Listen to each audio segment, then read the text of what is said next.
Parler du monde arabe, c'est une lourde mission car les civilisations arabes a fortement marqué sa présence et son histoire a été très riche. Le monde arabe est marqué par des édifices construits par des peuples anciens, des mosquées, des musées, d'autres bâtisses que ne représentent actuellement que des monuments qui témoignent. Citer tous ces monuments est presque impossible car le patrimoine arabe est bel et bien riche. Il est limité en 10 ou 20 et délicat, mais chose est sûre, il existe une série de monuments qu'on ne peut pas ignorer. En partant à Marrakech, au Maroc, on trouve le Madrasa Bin Youssef. C'est une école coranique historique avec sa belle construction et ses sculptures somptueuses et elle ne peut qu'être un édifice du monde arabe à ne pas manquer, en Égypte plus précisément à Luxor. On se doit de faire un arrêt au château Million d'années de Ramsès II, un palais royal qui témoigne de l'histoire des anciens Égyptiens. En Égypte toujours, on trouve bien sûr les pyramides, de très bons monuments qui font partie de 7 merveilles du monde.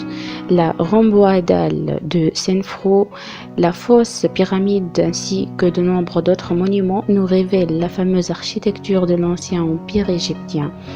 La phase pharaonique et ses périodes sont présents dans le grand musée égyptologique du Caire en Égypte, musée qui réserve soigneusement la civilisation égyptienne et dont les adjectifs manquent pour décrire les trésors qu'il découvre. En Jordanie, la cité nébatienne de Petra est un ensemble d'édifices creusés à même la roche.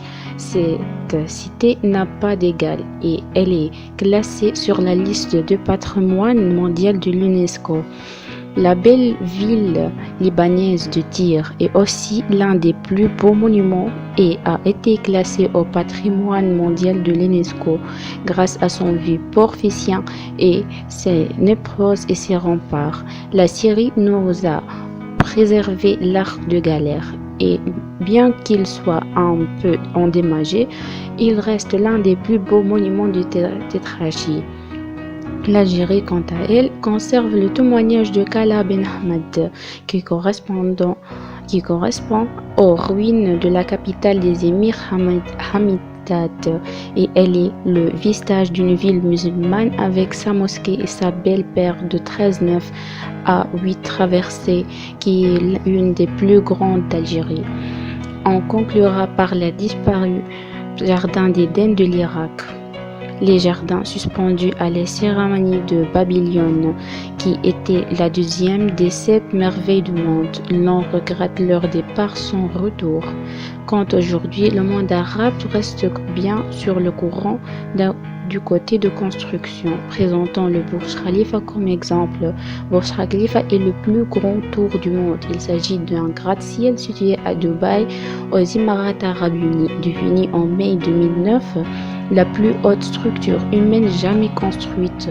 Sa hauteur finale atteint le 17 janvier 2009 et de 829 mètres.